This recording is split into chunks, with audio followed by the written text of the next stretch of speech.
Go ahead and definitely get started today. Welcome, everyone. Thank you so much for joining us in today's workshop, today's conversation, today's community gathering among entrepreneurship, among power, finding power, what that looks like to all of us, finding authenticity, and really crafting our voices, our lived experiences here. So super grateful to see all of you today. Oh, first, let me introduce myself. Oh my God. So my name is Victor Valadez. My pronouns are he, they, él. I am a success coach for a business and industry school here at Saddleback College. Definitely grateful to be in community with you all today. Very grateful to learn from you all, be in community, really engage in today's conversation. And really, when it comes down to the reflection of why this space is so important is to really root and understand our lived experiences, our cultural wealth, what it means to really find our vibrancy, find our frequency, what serves us, what drives us, and what that storytelling really looks like among what identities we want to bring to the table. And we want to ensure we empower these identities, especially you all as scholars, as practitioners, as especially our first generation students. We definitely want to amplify your voice, amplify your lived experiences, and really be in community, find the power to what serves you, what's in your roots, what's definitely going to be accessible for much an inclusive future. So just super grateful that we are all here in community to really leave, to guide, and to uplift other communities and what that means to all of us. So super grateful to have our keynote speaker in which I will definitely introduce shortly. I'm just super grateful and full of so much love and emotions at the moment.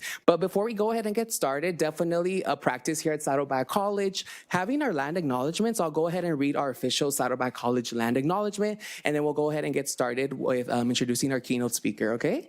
So, at Saddleback College, I would like to begin by acknowledging that Saddleback College is situated on the traditional, ancestral, and unceded homelands of the Hashemen Nation, the indigenous and native people of Orange County, and the Saddleback Valley area.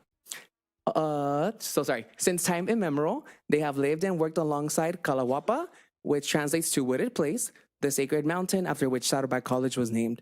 We honor their spiritual connection as the original and current stewards and caretakers of the ocean and this land. This acknowledgement is only one step towards a meaningful partnership with our indigenous and native people as we strive to reckon with the impact of settler colonialism and genocide on their communities and homelands. We are grateful to the Hashemen Nation and honor their cultural heritage and beliefs, which remind us of the sacred relationship between the people and the place we now call Saddleback College. So overall, just super grateful for you all. I definitely do want to give a thanks to our keynote speaker, Tahera Rene Christy. I do want to give a thanks to the Office of Equity, Inclusion and Access, the Career Center, the Mesa Center to have today's conversation and workshop come into real life, into real time. And I'll go ahead and introduce Tahera Rene Christy. So Tahera Rene Christy is a powerhouse entrepreneur, author, speaker, and media personality dedicated to helping individuals elevate their lives through business, self-development, and holistic wellness. As the president and founder of Encore Presentation, Inc., and the owner of Love Amor Prope beauty brand, she has established herself as a leader in multiple industries, from personal care and wellness to coaching and entertainment. Her work has garnered national recognition, awards, and media features, solidifying her influence as a dynamic and impactful businesswoman. So grateful to introduce Tahera Rene Christy because, yes, round of applause, yes. Round of applause because Tahera is so vibrant, her energy is so unique, and that it's so unmatched, and I'm just super grateful to have and invite Tahera Rene Christy onto the podium and share her wisdom, her love, and her cultural wealth. Thank you. Awesome. Hi, everyone. Thank you guys so much for having me, Victor. Thank you for that wonderful introduction.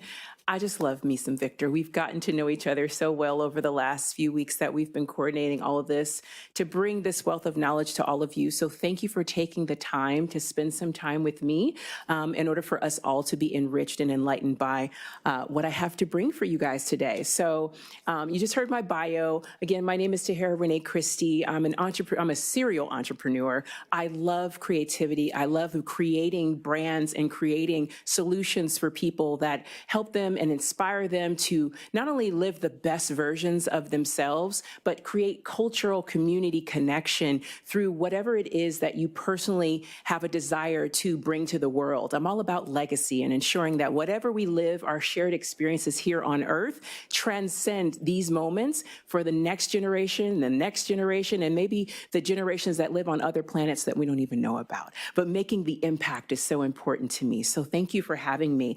A little bit about a couple of my businesses that are highlighted here. First of all, Amour Propre is the company that I have represented outside. It means self-love in French. And I wanted to figure out how to put self-love in a bottle. I feel like every business person, when they create their brand, they want to ensure that that brand brings something, a piece of them to the public. And I went through many battles throughout my childhood and throughout my young adulthood where I questioned my own self-love, my own self-care. And I realized that the power within me was figuring that out and taking the time to do the work to figuring out why God made me, why God allowed me to go through the journey that I went through as a child and as a young person, because I dealt with a lot of issues. And when I discovered self-love, I was like, I gotta tell everybody about this. This is amazing. Well, how do I do it? Well, then the pandemic happened in 2020. I had 4 children to educate and entertain. I made all the cookies, cakes, and pies you could think of. We were all getting fat, and this was too much for me. I had to figure out another way to entertain my family. And then my mom called me in March of 2020 and said, you need to make hand sanitizer. I was like, okay, mommy. I listened to my mom. I'm a good girl. And I started making that, put it on Etsy. My first full month in business, I made $20,000. I was shocked at what I was able to do with just my mind and a little bit of handwork. So that allowed me to and propelled me to make over 350 handmade products that Amour Propre now pushes out to the marketplace. And we have over 1,000 5-star reviews on Etsy, on Amazon, as well as on my website. So that business is thriving. It's continuing to flourish because I just said yes to me. And I'm grateful that I'm able to give that self-love out to others. And as a result of everything that I learned, all the coaches that have coached me and supported me in business, I started my own consulting company called Tahera Consultancy. And I found it interesting that I named a business after myself after I'd named many other businesses not after me, but this is my baby. I hold this near and dear to my heart because my consultancy is me giving of what has been given to me so freely to others. So I consult people on how to grow and expand businesses as well as personal development. And those two things go hand in hand. Mindset is so important. How you see yourself in the world and what you want to create will help propel you and actually create income for you if you so choose to market it effectively to a group of people that you can serve. So those are my businesses, and I'm very proud here to represent those businesses with you and help you all create a representation with your own personal brand. So we're going to start off with something fun because I like people interacting. I'm a talker. I love to talk, but I like other people to talk to one another too. So we're going to get moving around. I want to actually have everybody stand up. I know, stand up, I just sat down. What do you mean? We're going to create some cultural currency. And currency just means it's a value, right? So in our culture, especially nowadays, talking to each other in real time, in real life, like person to person is like, ew, yuck, weird. I'd prefer to do it behind a computer screen and online and pretend to be something that I'm not. No. We're gonna get some energy going here. And I want you guys to interact with someone you do not know, so you can't talk to the person next to you because you probably came here with them anyhow. And I want you to go to someone random and I want you to share a part of your cultural background that makes you unique. And when I say cultural background, it could be your physical identifiers, it could be your gender, it could be a sports team you love, it could be where you're from, it could be a place you've traveled to, but something that you've inherited from your culture that you use in your everyday life that may surprise somebody. So for example, my name's Tahera, and when I was in college, I played rugby. And a lot of black girls don't play rugby because we just didn't know what it was, but I'm a black girl that plays rugby, and you probably didn't know, looking at me, that I played that sport. So I'd love to tell you a little bit about that, and that's my special cultural identity that I'd like to share. So it could be something unique, something weird, something awkward, something you have in common, but I'll give you 3 minutes to do it. All right, go. I was born in Belarus, and I spent most of my childhood in the village, growing all our own food, and cows and chickens, and the lake and the forest. And to California, and I had a very back and forth life from city life to countries. I'm really proud of it, and I love it. I like to embrace some of that nature and spiritually disconnected from the earth. I feel like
All right, guys, we're going to bring it back. Bring it back. I know this was so much fun. We don't get to interact in person very often.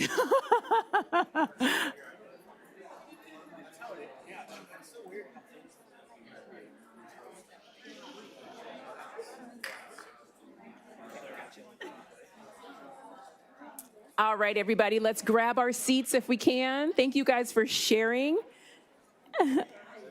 Thank you guys for sharing. Now, didn't that feel good just to talk to somebody different about something that was unique to you and unique to them in exchange in real life? Crazy. It's a crazy concept.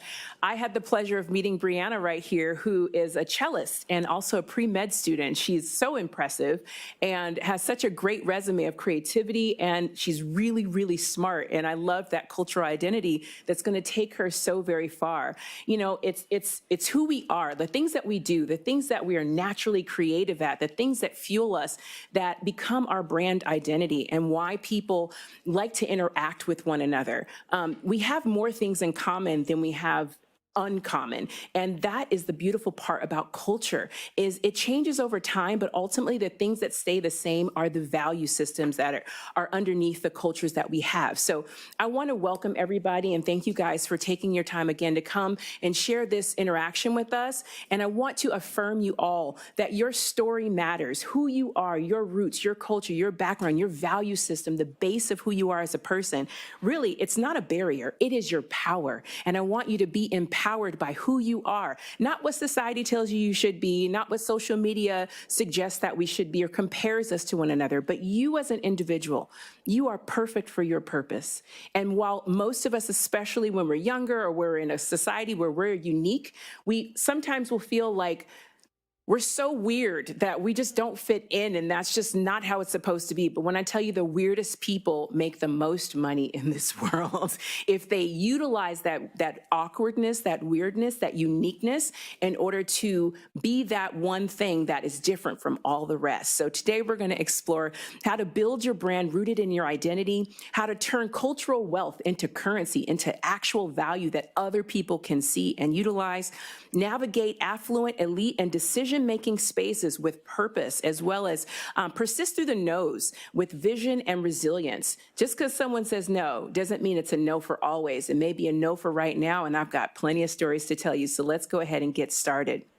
So this slide I love. This is probably the longest slide that I'll talk about, but it's really important to understand the definition of cultural wealth. What does that mean? Well, cultural wealth is the sum of our values, language, traditions, resilience, creativity, and worldview that's been passed down through generations.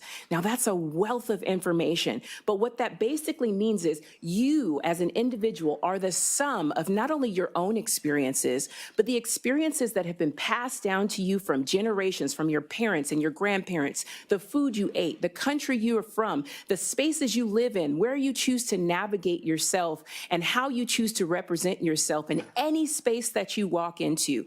I used to think when I was back in college, I had a friend of mine who was just quite amazing. And he used to tell me, he said, Tahera, you should walk around like you have a camera crew following you everywhere you go. And this was back in the early 2000s before reality TV. But I adopted that mindset back in when I was 18, 19. This was actually 1998. Gosh, I was born in the 1900s. So as a result, it was a really unique concept for him to say. But when he said that, it made so much sense to me, because I have a very big personality, very large personality that most people will either digest and eat up like, oh my God, this was so good, or they're like, oh, she is way too much. And that's okay. What I love is for people to make a choice. Don't be in between. Make a choice. I always tell my husband, don't straddle the fence because you're going to hurt your anyhow. The point is, make a choice. If you like something, great. If you don't, stay away from it, and that's okay. So cultural wealth includes aspirational capital, social capital, navigational capital, linguistic capital, resilient capital, and familial capital. Let's break these things down. Aspirational capital. Capital is basically wealth. It's the income that allows you to elevate. It's like a social currency that allows you to invest not only in yourself, but in your community. And aspirational capital is the capital that is as a result of something you want to happen, as something that you want to see in the future. You may not have it right now, but it will come. An example that comes to mind is Martin Luther King.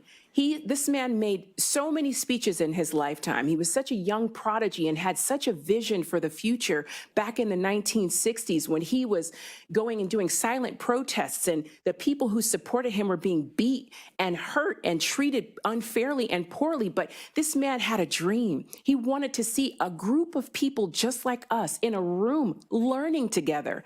That seems like such a crazy concept because nowadays, of course, we can learn together. It's just skin. You mean my skin in 1960 prevented me from learning next to someone with another skin tone? That thought to us in the future is literally insane. But in 1960, it was the norm. But Martin Luther King had an aspiration for things to be different. He had the drive for things to be different. And I'm going to go ahead and connect this to the resistance capital. Resistance capital is the ability to resist against cultural norms, what is standard, and say, you know what, that standard is not okay with me. It doesn't vibe with my value system. It seems to hurt people that I care about, and I want to contribute to society in a way that helps people to see things from another perspective. The cool thing about perspective is it changes over time, and everybody can see one thing from a different perspective and still bring value to that one thing. I always like to say, if I had an apple sitting right here, you guys are going to see the apple from this angle, whereas you guys over here is going to see the apple from that angle. Well, I'm from a completely different angle, and depending on lighting, you may say the apple is red, and you may say it's orange, but I'm like, from where I see it, it's yellow, and we're all right. And the point is, you have the ability to expand upon perspective so that you have the ability to resist against what people say is no or is not okay, and still have some value in what you're bringing to the table. Let's talk about social capital. We all know with social media, a lot of people have social capital. There are people with over 10,000 followers right now that are making money on social media, and God bless you, teach me what you need, what you know. Because the reality is social capital has become huge in society today. We oftentimes will appreciate social capital over the capital of just interacting with people in person, kind of like the activity, the icebreaker we just did. How wonderful was that to smile at someone, get to know them, hear their name, and interact and have that synergy together. But social capital is a capital that is of value. So Kim Kardashian has over 500 million followers, which is insane, has built her wealth on her ability to socialize. That's great for her. It's made her great money, and it's allowed her to be an influential person in society, for example. And then you have your navigational capital. This is about being able to move around the world, being able to go to different places and bring a new perspective to that space. For example, if your family is from Mexico, or your family's from the Middle East, or your family's from Canada, and they've come to the United States in order to make a different life for themselves, not better or worse, but different life for themselves, you bring a unique set of understanding that the average person just won't necessarily know. But that uniqueness is one of the reasons why people will want to do business with you, why people will see value and credibility in you. And to me, that also ties to linguistic capital. That's the ability to speak other languages. I don't care if it's Ebonics or Spanish or Tagalog. The point is, you bring something unique to the table that will resonate with some people. It may not with others, but that level of capital can be huge. I always give the example of this. when I get non-English speakers who say, oh, my English is broken or my English is bad, I always tell them, I'm sorry, your English is amazing. You speak 2 languages. I don't speak your language. So that is a plus for you. Look at that as a benefit, not a setback. Perspective truly does change how we see it. So when you speak 2 languages, like for me, I don't speak multiple languages, but I certainly am hip on Ebonics, okay? So I can go, like Beyonce and Jay-Z said in their song, I can go, I'm good on any MLK Boulevard, okay? And everybody knows that MLK Boulevards are typically in the hood. So if I'm going to an MLK Boulevard and I say, hey, yo, son, let me talk to you real quick. Let's rap for a second. They're going to be like, oh, okay, she cool. Now, it's a vernacular. It's not an official language, but I know how to present myself no matter where I'm at, whether I'm teaching a symposium or I'm on MLK Boulevard. Do you hear me? It's called the code switch, and many of us are familiar with it. And of course, the familial capital. This is the capital that you bring from having a family. There are a lot of people who have family-run businesses and who have been working inside their family store or in their family business for years, since they were small kids, didn't want to do it, but they ended up gaining benefit from learning business as a small young person. And they can take those skills and create their own businesses, create their own familial capital because they have a family member who showed them the ropes before they went to school, before they knew what they wanted to do for themselves. That is of benefit. So any of these cultural wealth options, any of these capitals can be utilized so that you have the ability to show up as who you are, knowing that something from here you bring to the table that's of benefit to someone else and that you can make money off of. All right. Also, I should have mentioned, please take notes because I'm going to take questions at the end. I like to talk, so you can just have to give me the moment to talk. But I definitely want to take your questions, so write them down and we'll talk about them at the end. All right, this first part of this particular slide, I put, we ain't going nowhere. I just want to make sure that everybody knows your success is in your ancestry, and whatever you bring to the stage is so important to every single space that you ever walk in. When you are a Black, Indigenous, person of color, you are at an advantage right now because there has been a huge surge in businesses that are run by women, that are run by Black folk, Indigenous folks, and people of color of all backgrounds and origins, because we are finally able to be seen. When I started my business back in 2020, I actually wanted my business to be faceless. I did not want anybody to know that a Black woman was running a luxury skincare business because I was afraid. I was afraid of judgment for being a Black-owned businesses and the stereotypes associated with being Black-owned. And I was also afraid that being in Orange County, where I'm saying this is a luxury brand and I'm marketing to all types of people, but within my demographic, you have to have a little bit of income in order to purchase items from me. I didn't want them assuming that the quality would be less because I was a Black woman. And I say that very openly and honestly because I shouldn't have had to feel like that. If I were just a white woman or a white man starting a business, I would just start a business. I wouldn't think about how my impact could hurt or help my brand. And then George Floyd was murdered. And I said to myself, wow, people are really noticing that not only Black people matter, just the simple basis of mattering, but also have something so amazingly unique to bring to the table. And that was very empowering for me. And then suddenly my faceless brand had a face to it. And all of my friends who didn't know this was my brand, because they thought, they were like, oh, is this like Avon? Like, what are you doing? Are you representing some like random MLM company? I'm like, no, this is all me. They had no idea because I presented it in a way that people just didn't assume that I was even capable. I'm like, go ahead and continue to underestimate me. I will continue to prove myself worthy over and over and over again. So I want to share some statistics with you because the reality is who you are is your capital. 50% of new woman-owned businesses in the U.S. are led by women of color. Women, Black women especially, are the fastest growing group of entrepreneurs in America. And in particular, Black women are the most educated group in America. And I want to highlight that because we've had to be. We've been underestimated, and this is not like a rallying cry like, woe is me. No, we've had to be. We've been single moms, and we had to raise our families. We've been underestimated by so many people to assume that we didn't have even the education, the know-how, the pull, the push within our communities and beyond to go beyond what the assumptions would be. So we've had to be. And as a result, we've benefited from staying the course and proving people wrong. But it's not highlighted just to Black women. Every single person has the opportunity to be more than what society tells us we can be. We have the opportunity to be everything that we were designed to be. We just have to believe it. And that's a mindset thing. So one of the books that I have out there, I'm an author. I've authored 4 books, and 2 of my books are about mindset training. The first one's called Unleashing Your Potential. And it's about shifting your mindset from the blocks that you may have based on how you were brought up, traumas you've experienced, and realizing you can manifest anything that you want just with your belief, just with how you see yourself, how you show up in the world. And so I want to highlight that, knowing that to emphasize to you all, whatever you believe you are, like the great Eminem said, I am whatever you say I am. Because if I wasn't, then why would you say I am? But regardless, that's your belief. I am who I say I am, and you are who you say you are. And if you walk in that truth, no one will ever be able to refute you. And even if they try, no matter how loud they get, you stay confident in what you have been given as your gifts and know that they're valuable to someone somewhere. Latinx businesses have grown by 34% in the last decade, and that is outstanding.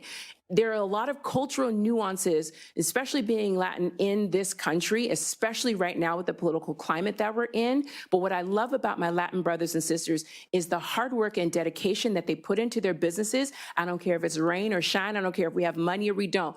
They're going to hustle and make it happen. So be empowered by that cultural capital. That capital is in your DNA. Again, success is in your ancestry. You move forward with that alone, even if your product needs development and needs a little bit of support.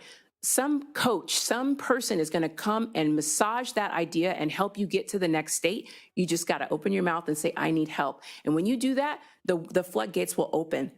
Because we are necessary, we are resilient, we are innovative, and we have community investment. We are invested in the communities that we live in, whether we're the only ones there or we're the majority there. Invest in your community because your community will support you always.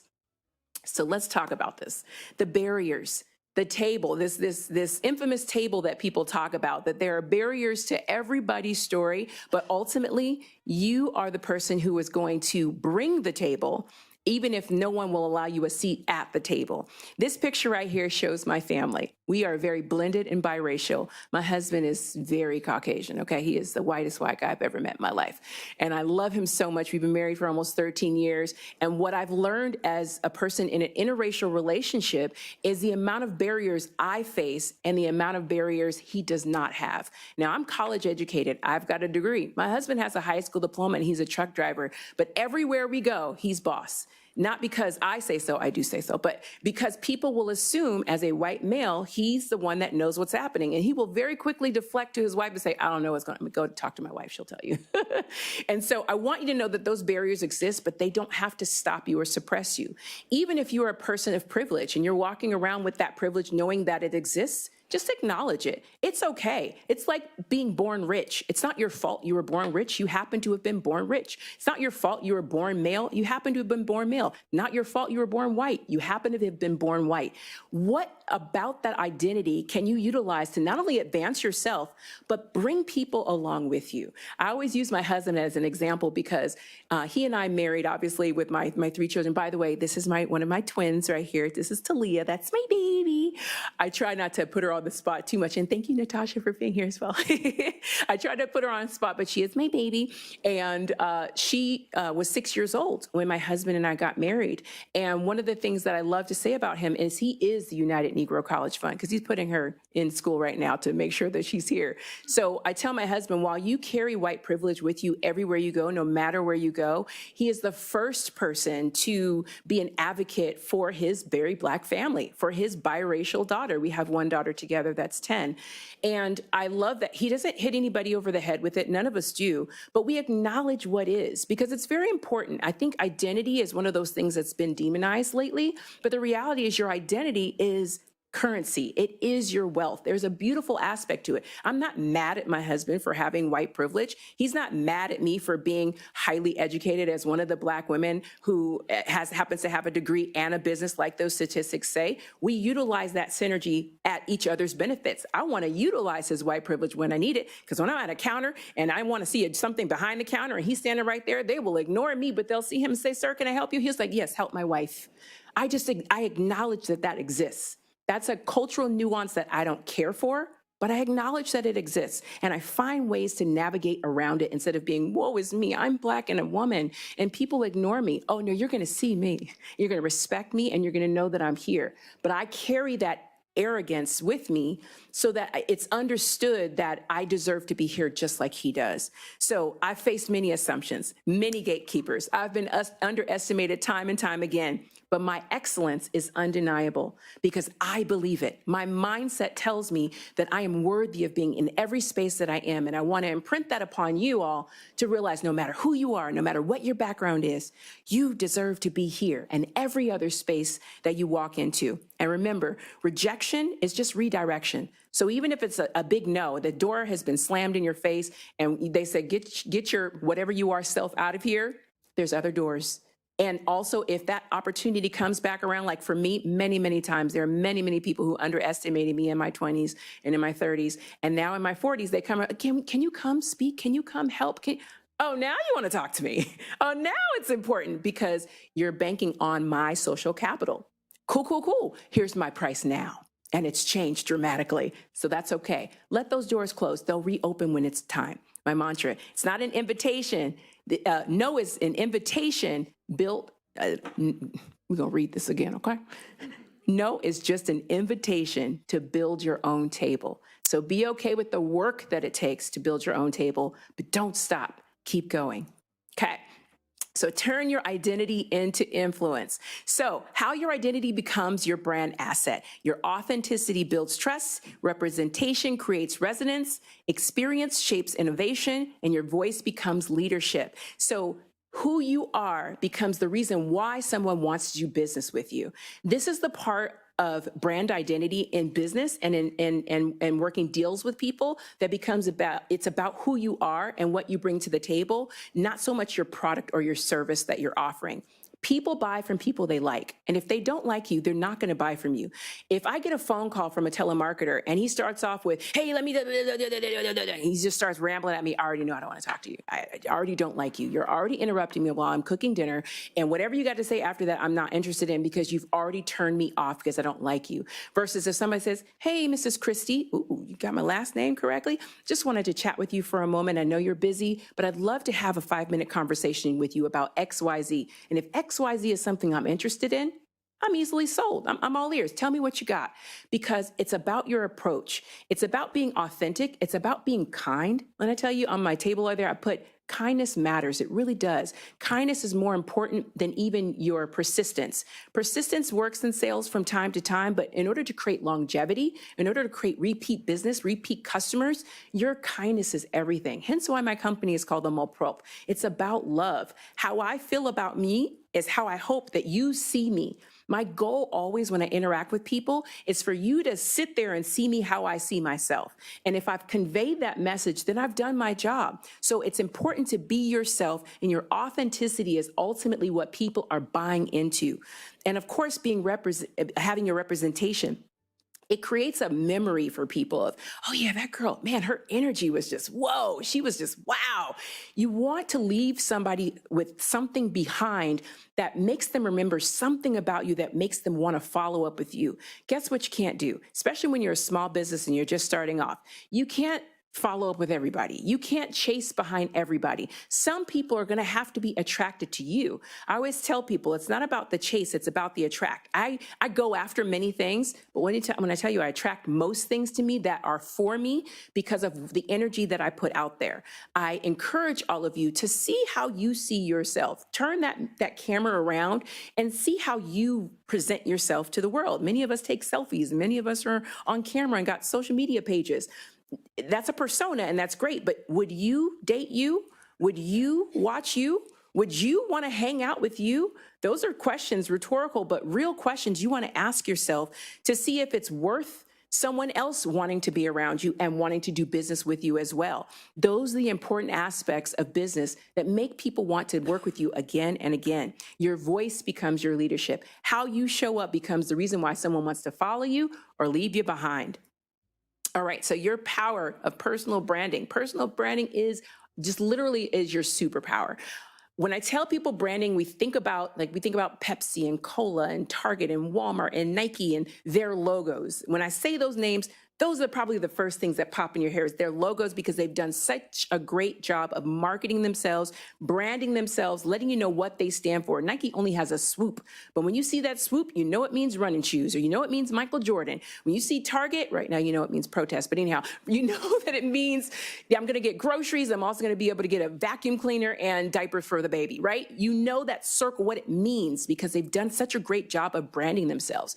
But what does that mean to us as individuals? We all have a personal brand. How you showed up today, what your hair looks like, what you chose to wear, the colors you chose to wear, whether your nails are painted or not, what type of shoes you have on, did you brush your teeth and put deodorant on? That's all a part of your social brand, your personal brand, and how you show up to the world. The new thing for teenagers right now is showing up to school in pajamas. Okay, I mean, cool. I'm sure your peers think you're so cool because you're just like everybody else. However, when I went to school, we dressed. Okay, first of all, I'm the generation back in the 1900s that followed Clueless, right? So we showed up with our little skirts, and we showed up with our little halter tops and our little cute little blazers, and our hair was done. We had makeup on, and we were here to represent, okay? And this is the same generation nowadays that are reversing in age and time. We look amazing to this day. I'm 45 years old almost. So all I'm saying is your personal brand becomes everything. So make sure that you're representing in the way that you want people to receive you, not just the energy you want to put out, but how are people receiving you? Because your brand precedes anybody ever wanting to do business with you. So who are you? Use your story, use your style, use your strengths and your standards for yourself. I always tell people my standards are astronomical. They're actually really ridiculous. And I don't expect anybody to come to my standards because I am amazing. But the reality is I didn't always think that way about myself. So the way that I presented myself, I remember one time when I first had my twins, I was a single mom. I was overweight. I was upset. I didn't like myself very much. I had made some mistakes in my life that felt like my life was over at that point. And I had one woman come up to me at church. She said, you know, you don't always have to show up here so frumpy. And she said it just like that. I was like, ooh, dang, you didn't have to be so honest with me. But when I tell you, I've so appreciated her authenticity, her realness, her honesty, and telling me that I see your potential. I see who you could be if you just felt better about yourself. That was the first time in a long time someone saw me. And so that honesty, we always get so mad and want to cancel people for honesty. Honesty is the best policy, honestly. And we have to find a way to mature about receiving honesty because it's for your benefit, ultimately. There are some mean people who say mean things, but when someone comes to you with love, and love is not just the feel good, love is chastisement. Love is telling you when you're wrong. Love can feel good at times, but it also can have a face that helps to redirect some behaviors that a person who really truly cares about you doesn't necessarily think behooves you. So it's okay to switch it up. Your standards are your strength. And you got to figure out your value system. Now, I'm going to spend a little time here because values are so important. Your value system is who you are, not what you look like, not the languages you speak, not your partner, not even where you're from. Your value is what traits you want to present to the world that when someone sees you or they say your name or they hear your name, they associate that value with you immediately. When someone says Tahera Rene Christy, and thank you, Victor, for saying the whole name, that is my brand. I was Tahera Smith before I got married, but when I got married, I adopted my middle name and took my last name. And whenever someone says my name, you say Tahera Rene Christy. And someone says Tahera, I'm like, it's Tahera Rene Christy. That is my brand. It's complete, it's full, it's powerful. My name means shining star in Arabic. And I want people to know that because that's who I am. And that's my value system. When I bring myself to anywhere that I am, I want to shine. I want to be the person that they're like, who is this chick? I've never met someone like her energy is woo. If you don't feel that, I have not properly branded Tahera Rene Christy. I want you to associate credibility and authenticity and honesty and integrity and accountability when you hear Tahera Rene Christy. What resonates with people when they hear your name? What is your name? What's in your name? What's in even your title if you want to associate your title with your personal brand? It's not the physicality. It truly is the traits that you carry that you value, that your family passed along to you of, for me, integrity is, my character is everything to me.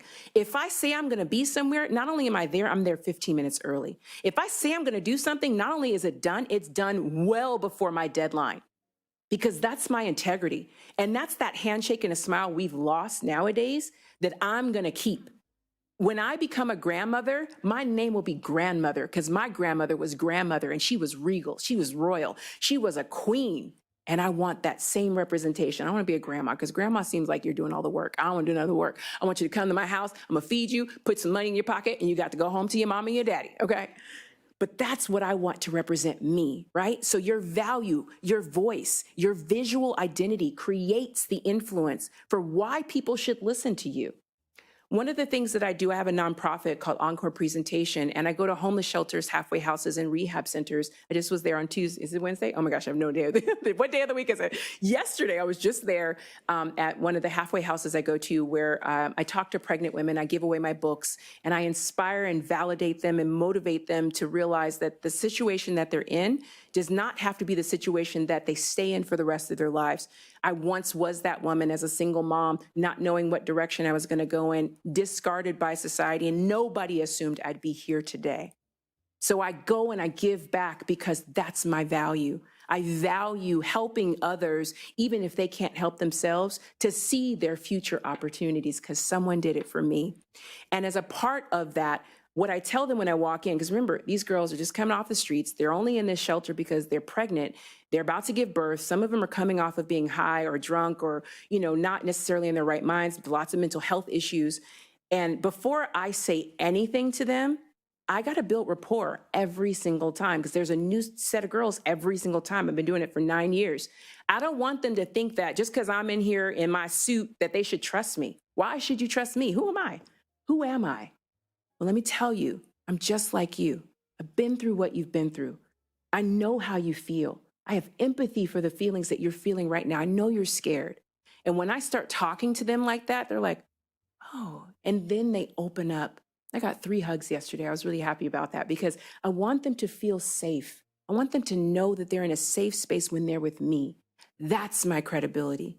That's why I resonate with people. That's my influence. And you can have that influence too. When you show up in a space, your personal brand should show up before you, so that when people interact with you and they see that handshake and that smile, they know they can trust you. Okay? So what will your legacy be? My legacy is right here. My baby girl is right here. I'm just so excited that she's right here, because I get so excited about the fact that my daughter has literally grown up and seen all of my flaws, my faults, my highest of highs and my lowest of lows. She has been able to see me grovel myself and pull myself out of some really yucky situations. And she's able to see the glory that is today, where her mom's married, her mom's thriving, she's got a thriving business, she's happy, she's resilient, and now she gets to pass it along as a nursing student. And all she says to me all that, she's like, Mom, I'm gonna make all the money in the world. I'm gonna buy you a house. I'm gonna do all that. And she has the desire to do more than me. And I'm gonna do a lot. So if she wants to do more than me, she got a lot to do. But that's the point. She has the desire, because she is my legacy. My children are my legacy. My community is my legacy. Those girls at that homeless shelter, they're my legacy. I can't tell you how many girls have come to me when they got out of that facility and said, your book or one of your lectures helped me to see myself and the value that I have. And they're thriving. Not all of them, but if I can help just one, it was worth it. That was my purpose, to be there, to place upon them the legacy that I have for them going forward. So what do you want your life to mean to the next generation? That's a personal question you should definitely ask yourself, because it's not about you. It's just not. In moments where you're lifting yourself up, it is. That's what self-care is all about. It's all about you when you're self-caring and you need that mental health break and you need that self-love to push yourself to the next level. But beyond that, it's not about you. It's how we come together as a collective to support the next generation. This picture right here was a picture I took at an Amazon event at a conference called Your First Million. And Amazon invited me. They gave me a free ticket. These were $500 tickets. And they were like, we want you to go and represent one of the brands that's on Amazon successfully doing business on Amazon. And they said to me, what is the value of community? And I said, credibility and authenticity. That is the value that I bring to my community, and I hope that you also want to see yourself bringing that as well. So you belong. I'm going to drive this point home because I know I hit it pretty hard, and I want to make sure I'm doing okay on time. Good? Okay. So you belong in every room you walk into. I don't care if you're walking into a room with a gazillionaires or you're talking to the custodian next door. I will speak to people the exact same way. I have many millionaire and billionaire friends who won't let me borrow no money, but it's okay. I've got plenty of friends who are very, very wealthy and people who are on Section 8 right now. And I love them all the same. I treat everyone the same because in this society, we tend to value money over people. And that is not a cultural value that I adopt. Everyone has value. Every life has value. Everybody has something that they bring to the table that is worthy of being heard or being seen by the right audience. So affirm yourself as rising entrepreneurs. I belong in the spaces that challenge me. And sometimes it can be a little intimidating to walk in front of a group of people or speak or go to a networking event where everybody seems to be further along in their careers or in their businesses than you are.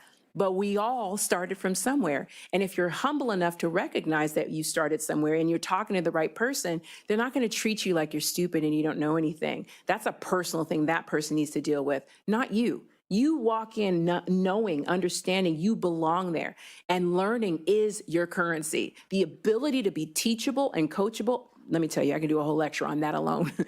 I am so coachable. Treat me like a 5-year-old. Treat me like I don't know nothing and teach me what you know. Because every single one of you has something that I know I could learn from. It's not just me as the expert. The experts teach me and I can teach them back too. And I have the confidence to know that I have something to bring to the table. You do too. So believe that. And speak with clarity, purpose, and impact. Whatever you say, mean it. I don't care if you're wrong. Say the wrong thing really strong until you are convicted to think otherwise. We're all at certain stages of the game, and that's okay. Some of us are young entrepreneurs. Some of us have been doing this for a long time and still don't know what we're doing. I can't tell you, as a person who's been in corporate sales for 20 years, I have met some of the dumbest business owners I've ever met in my entire life. And I'm like, how are you a million? How do you have so much money? This isn't fair. I'm talented and creative. Why don't I have more than you? But it's not always about that. It's sometimes people just make really good decisions. Sometimes people got really good leg ups and they were able to borrow or received $1 million to start a business and were able to grow from there. So don't compare yourself to someone that you don't know their circumstances and how they made it so far. It's really about understanding how you can be clear in your purpose and impact so that you can move forward from where you stand and create those opportunities where none existed. Let me tell you, I made something from nothing. A Pro was started with my very first pandemic unemployment check. They gave me $1,500. I was like, what can I do with this? My mama said, buy some hand sanitizer. Actually, I bought the ingredients for hand sanitizer, made my company, and then suddenly that $1,500 turned into $20,000 that same month. It was insane. I didn't even know that was possible. And I got so far, I think it was 6 months into my business, and I was like, okay, I don't know past here.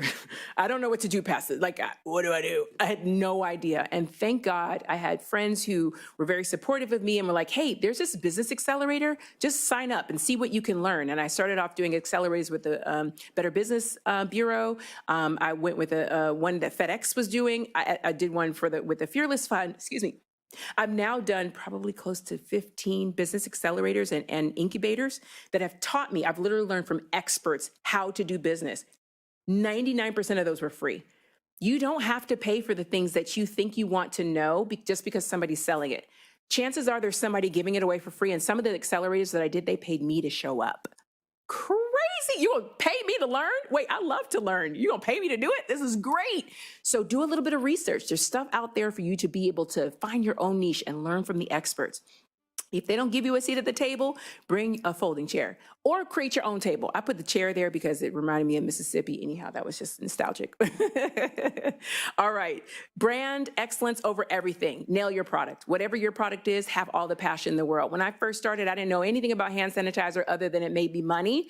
But when I started developing my story behind hand sanitizer and why mine was so great and why you should buy it and all the reviews that I was receiving over why it was so great, that became the reason why people continued to buy from me. And deliver on your promises. Again, your integrity is so important. Knowing your customer is important. For me, as a luxury brand, I know my buyer. I know what they like, what they don't like. I know the aesthetic that they're looking for. So that becomes very important when you're branding your product and service. And exceed the expectations.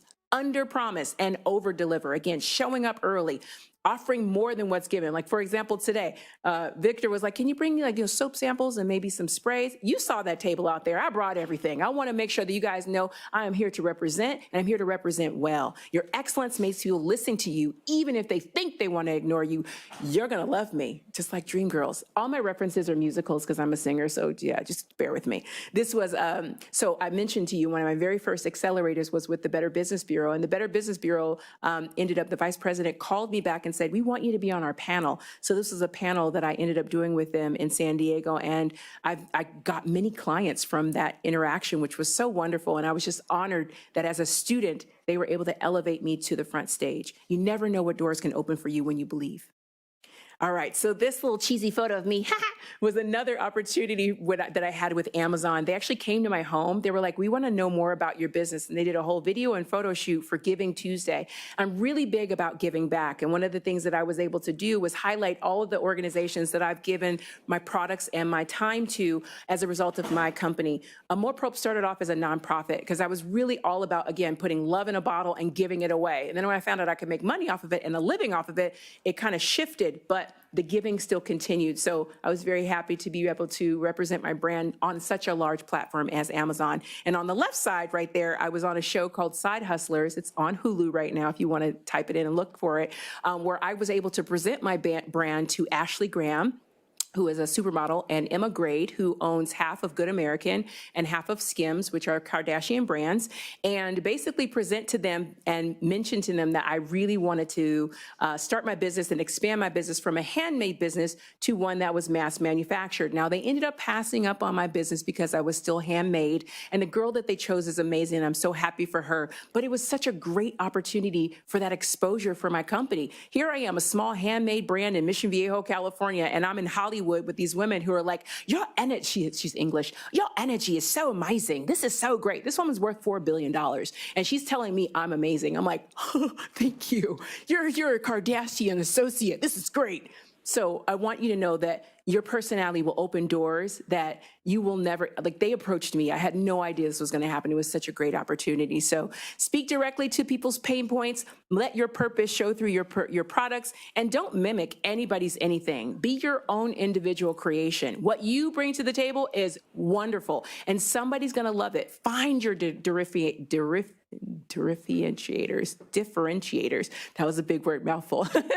And that'll be the reason why people want to do business with you.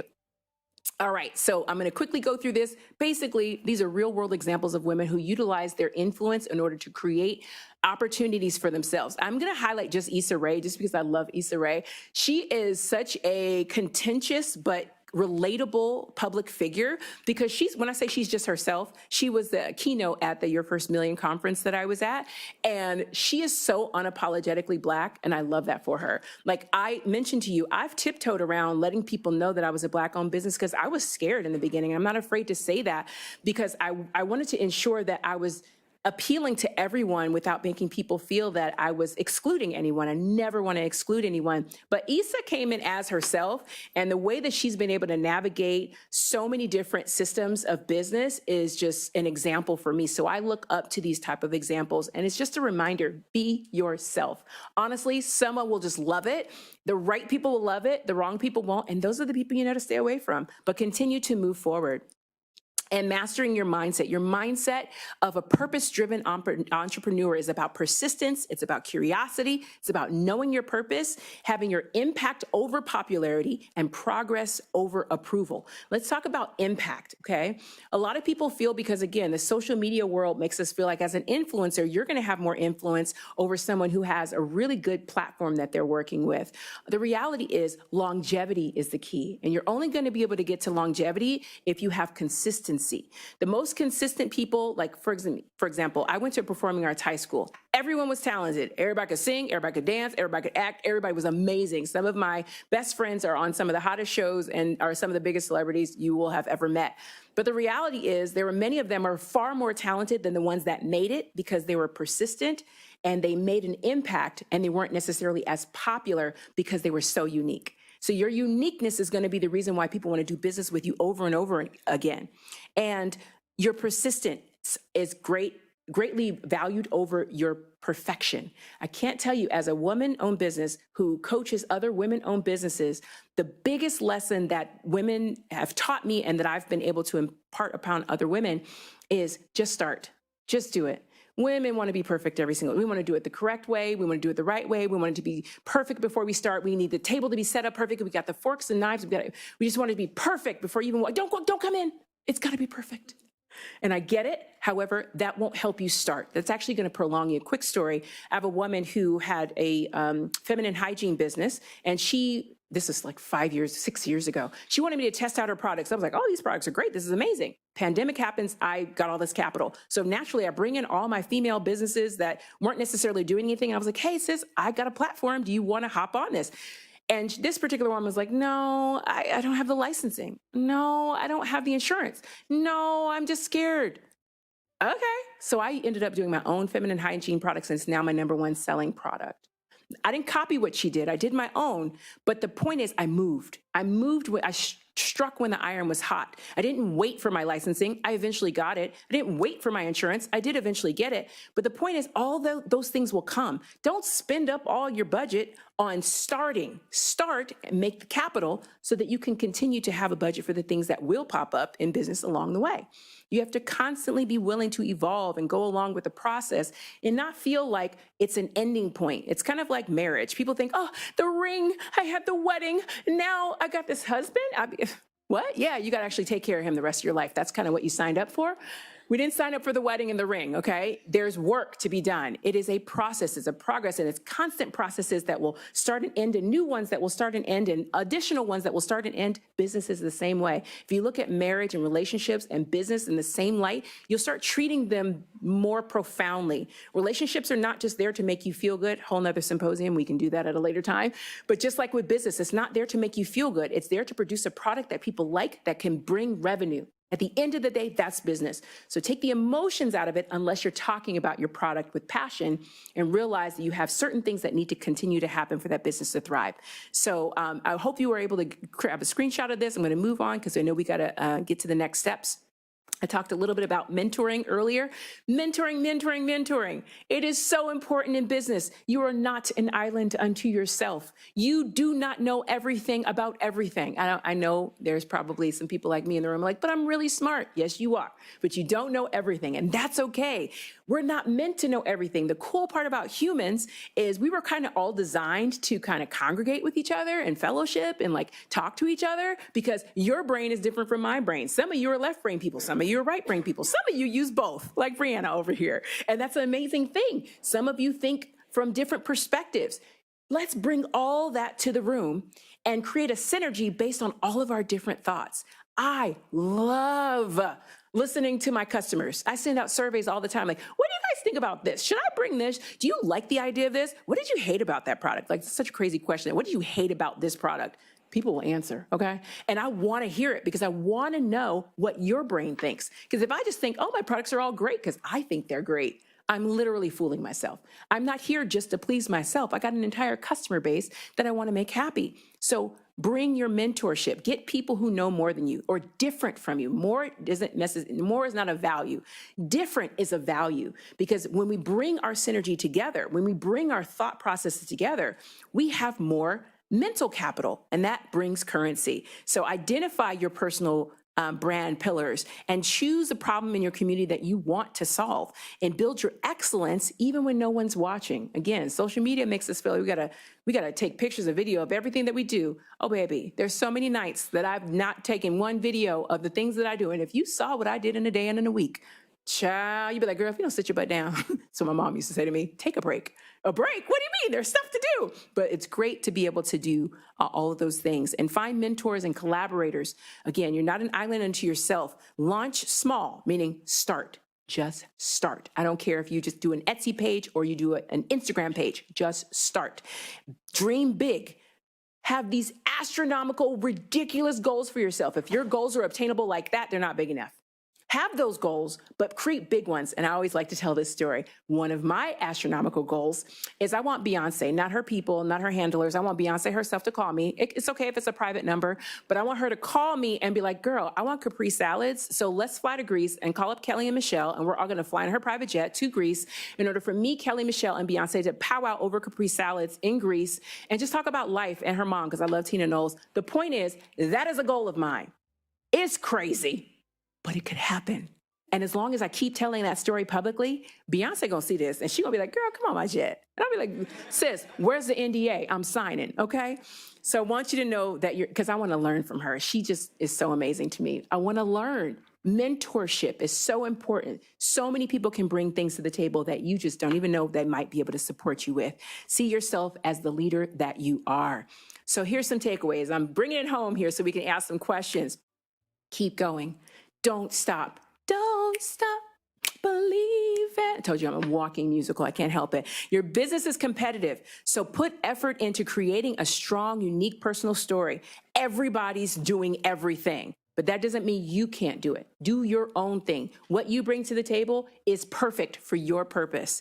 Find a reason to follow up, show up, speak up, sell it, serve, scale. You are the brand. You are the influence. You are the future of your business. Believe it. If I haven't said that enough, believe it. It comes from your mind, from your mind, out your mouth to God's ears, and hopefully you're writing it down so it can become a real plan and not just a fleeting thought, okay? Don't be afraid to ask for what you want. Closed mouths do not get fed. One of the things I like to read, I read the Bible, and it says to me that we have not because we ask not. If you don't ask for what you want, you will not receive it. Nobody knows what's on your mind until you tell somebody. And if you tell the right person, you just might get it. So please speak up for yourself. Be prepared for rejection, but learn from that feedback. Learn from that interaction. It's not, you're a bad person. Don't take it personally. This is business, okay? In business, that feedback can be the difference between $1 and $1 million. And pull up to the table. You belong, no matter the space, no matter the area. Act like you've been there before. Sometimes you got to fake it till you make it, but just get there so you can make it. And success is yours for the taking. So with that, I'm ready to take any questions that you guys may have. Thank you so much for listening.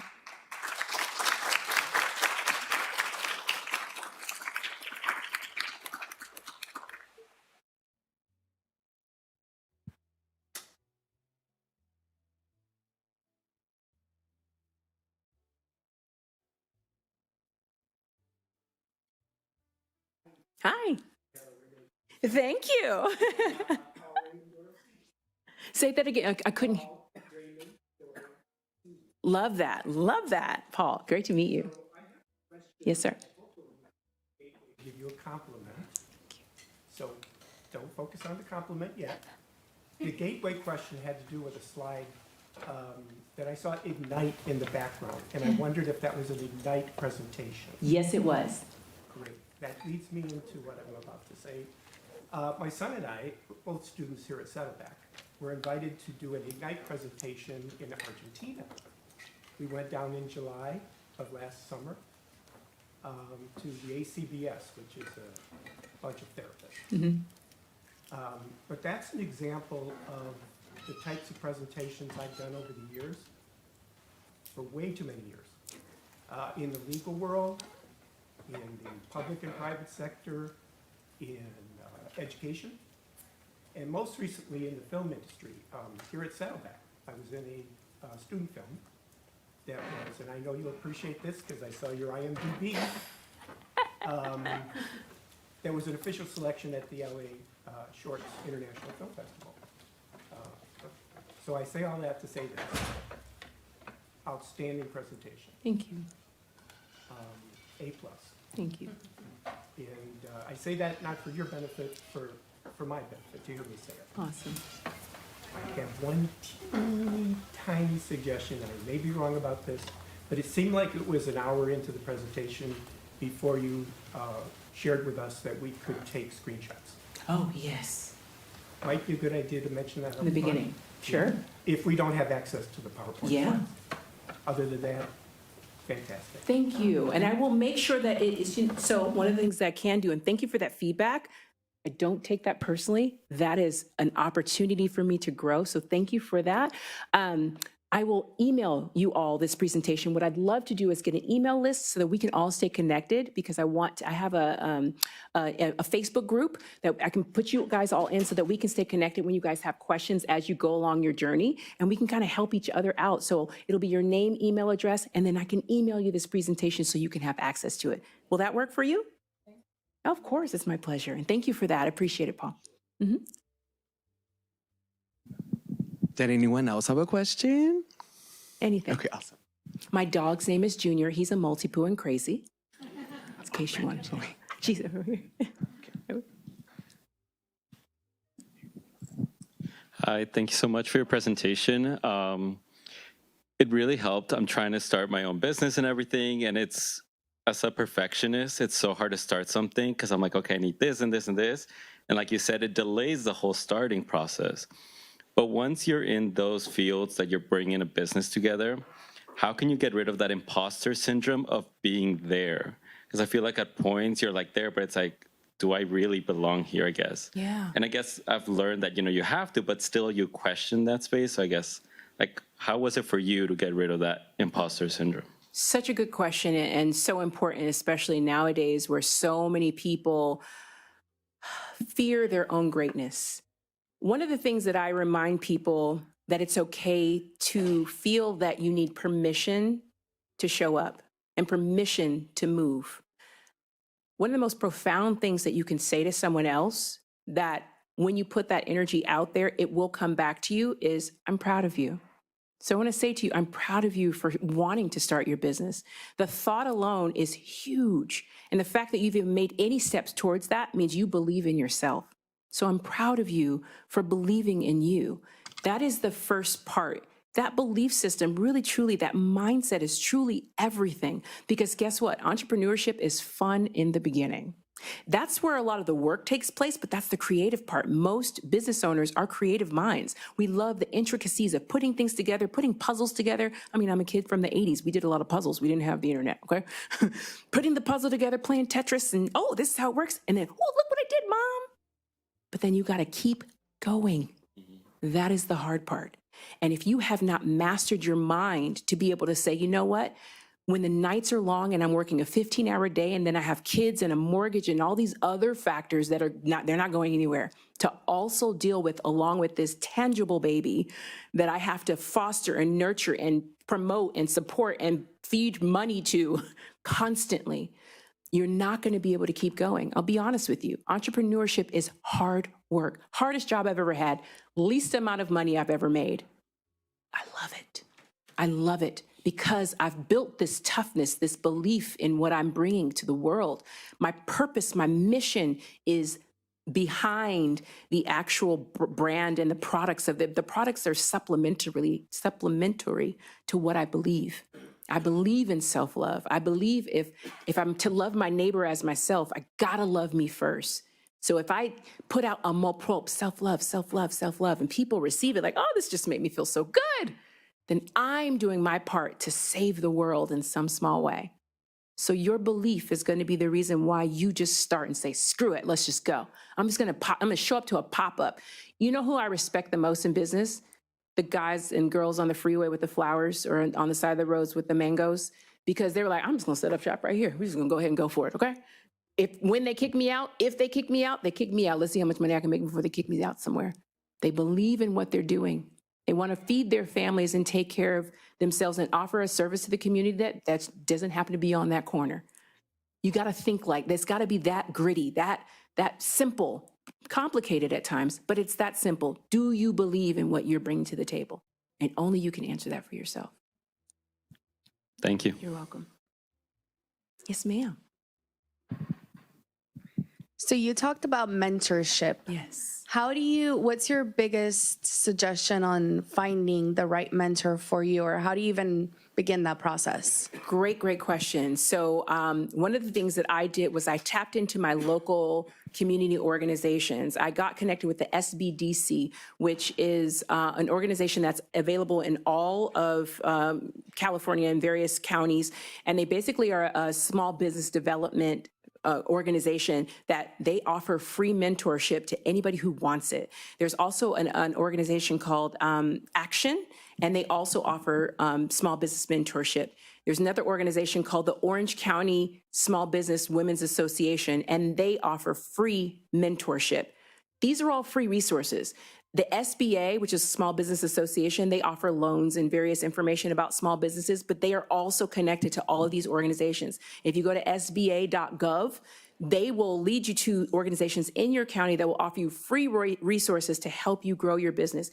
You do not have to do it alone. I did not pay for any of the education that I got in business. It came from failing a lot, dusting myself off, getting back up again, and calling my mentors and not, caveat, not wasting their time when they had something to give to me. So for example, they'll give you 10 sessions and they'll be like, yeah, let's schedule something for next week. I would say, let's schedule something for 6 weeks from now because you've given me a lot and I want to ensure that I implement everything you said so that I'm ready for the next chunk you're going to give me. So making good use of that time when you get a mentor is everything. I don't officially do mentorship for free because she needs our coins, honey. But I am also available for business development, and you're more than welcome to go on my website and check that out at tahera.co.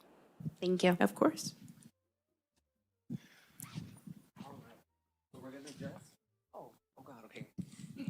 All right. And this will be our final question before we wrap up with our career services team, okay? Hi. Hi. Thank you so much for your very good presentation. I like your name.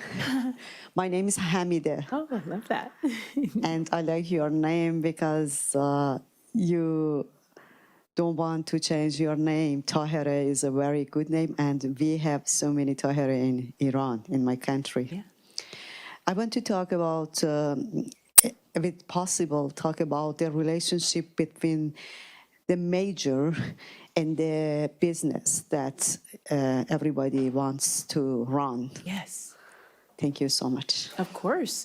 So what you learn in school is, okay, sorry, there are educators in the room. You guys cover your ears, okay? Excuse me, and one more. Yes. I want to know your major. Yes. And how is related to Yes. your business. Thank you. Great, great question. So educators, no, you don't hear me. Your major doesn't always matter when it comes to how you make your money. You're in school to learn critical thinking. You're in school to learn how to problem solve. You're in school to figure out the intricacies of what a worthy life means when you're working 40 to 60 hours a week, every single week to pay your bills, and if what you're doing during that major chunk of time of your week is worth it. That's what you're in school to learn. So whatever major you choose, know that the goal is to learn how to look at a problem from multiple perspectives and figure out how to decipher that information so that you can digest it, that it benefits you, and it can help someone else. That's why college exists. It's to challenge you in ways that high school just did not. I was talking to my 10-year-old earlier today about that very same thing because she was just like, why does her big sister, why does Talia only go to school for like 2 hours and comes home for lunch? Because in college, you have specialized classes that focus on one thing that you get to get indoctrinated in. So my major in college was rhetoric. I wanted to be a lawyer because I wanted to be a judge because I wanted to be a mayor of some small town and go into politics. That was my original desire and why I went to school. And I took a debate class and I got first place out of 122 students because I love to argue. Didn't help me in my social life, but know that I can argue someone down, baby. Let me tell you, it doesn't matter what the topic is, she gonna win, period. But the reality is what I learned from learning rhetorical studies is perspective. I could argue for and against anything. It didn't matter what I believed. Are you convincing enough that a court of laws and a jury of people are going to believe what you're saying? So my thing for anybody, I don't care what you're studying, take a speech class. Definitely challenge yourself in a math class that's beyond what you're supposed to do. Take a writing class so that you know how to write in clear sentences and convey your message effectively. And of course, do something in science that, again, challenges you to see a problem from a different angle. Those are important pillars to understand no matter what your major is, so that no matter what audience you're going to, they're going to be able to receive you because they can see that you're not skewed. that you have a global view that would allow somebody to come to you and understand that you're coming from a perspective that can help solve problems. That's what business is. It's just solving problems, whether that's dry skin or tax liens or buying a home. Doesn't matter what it is. Just make sure you're solving problems. And I'm going to transition right here to the next. So thank you guys so much for being a part of my presentation. You can grab this QR code. This helps you to connect with me on social media, on my websites, and all that good stuff. If any of you want a free consultation, I am offering 15-minute free consultations for your individual business. You can just log into my calendly.com/Tahera Christy, and I will take your 15-minute consultation. So take advantage of that because it's free. And next we've got, we're going to be welcoming the Career Resource Center. So thank you guys so much. Thank you for coming. Thank you, thank you, thank you. Round of applause, please. Yes, for our amazing, amazing Tahera Rene Christy. I'm over here switching mics. Tahera Rene Christy, truthfully, thank you for being bold, being strong, being confident, being so multifaceted. Thank you for showing up and being human into Saddleback College. I really, really, from the bottom of my heart, just want to thank all your vibrance, all the energy, all the intelligence you bring, and the assurance. All of you have so much capability, so much determination, so much drive showing up into these spaces. Please, please, please acknowledge your diverse identities, acknowledge your community cultural wealth, because you deserve to be here, you deserve to create change. So thank you so much for attending. We're going to go ahead and now introduce, because we have our amazing career center that's going to support you with career development, with career strategies, with skills that are going to evolve your cultural wealth. So we're going to go ahead and now introduce Rita. She's the director of our career center. Thank you, Rita. Which one? That one. Hello. Hi, everyone. I'm Rita Sultanian. Thank you so much for letting me speak for just a couple minutes. Those were such inspiring words. I really appreciate it, Tahera Rene Christy. I would encourage all of you to take advantage of 15 free minutes. Career conversations are one of the most important ways you're going to learn about yourself and learn about the world and learn about others. So I completely agree with you. Just having those conversations and speaking things into existence will help you then refine your own goals and your own paths in that way. So the Career Resource Center is here and available to you on campus. I will be quick. We do offer many different workshops that I encourage you to take part in. We teach you how to have career conversations, how to design your life, and think about how entrepreneurship might fit into that picture. Did you know that 55% of Americans at some point or another start their own business? It's pretty amazing. Over half of jobs posted online right now are contract-based or part-time in nature. So many of you are going to be hustling and making things work for yourselves. And I'll tell you right now that your cultural wealth, your branding identity, the social capital you bring into the picture, whether you are an entrepreneur right now or in the future, and whether you're going to start your own business or whether you're going to work in a traditional employed environment, like a full-time job, you're going to take that branding identity with you through all those jobs you go into in your life. So I'd highly encourage you to take these words to heart, even if you're not quite there yet, and definitely give it a go, and start practicing some of those concepts you learned, because it will help you as you talk to employers, as you figure out, what kind of internships you want to do, what ultimate career goal you have. So it's a beautiful, beautiful thing. Many of these workshops will help you to do just that. We talk about how you can align your personality and your interests and even your values, or what's most important to you, to the career that you hope to pursue in your life, or to the challenge that you hope to address in the world.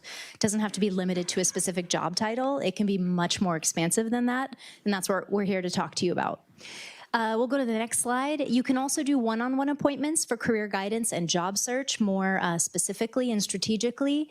We do have a platform called Handshake, which is our Saddleback College job board and networking platform. So you can log in there right now and see tons of different virtual recruitment events for big companies you might want to work for one day, and other professionals, and even Saddleback College alumni. So you can start some of those conversations by utilizing Handshake. So I highly encourage you to do so. And we do have an app as well. So if you scan that QR code, you can tune in. I do have some flyers with me that you can grab on your way out. And next slide. We also have some new paid internships through a grant at Saddleback College. So again, whether or not you want to work right now or you're transferring and you're not planning for your full-time gig later on, you're not going to start your business quite yet, but a little bit down the line, I would highly encourage you to apply for internships because they're going to give you great experience. You're going to gain all these wonderful skills and add them to your arsenal, if you will, of skills that you're gaining here in the classroom as well. The critical thinking we talked about, the problem solving, your great communication skills, and they're paid.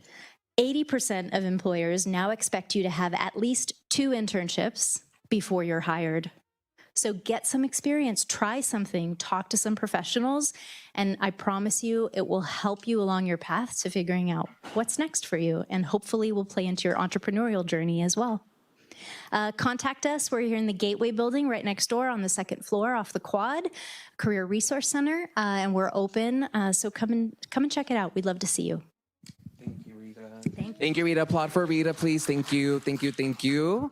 So overall, thank you all. Just know there's so many resources on campus, academic, career development, really tapping into your social capital here at Saddleback College and being a Bobcat, really elevating you to new extended opportunities. So thank you all so much. But the fun doesn't just stop here because right outside, Tahera Rene Christy, again, how Tahera Rene Christy is going to show up and represent her brand. She does have samples for you all. We do have food right outside HS 145. Rita does have flyers and how to connect with our Career Resource Center. So thank you so much for joining us today and being in community today.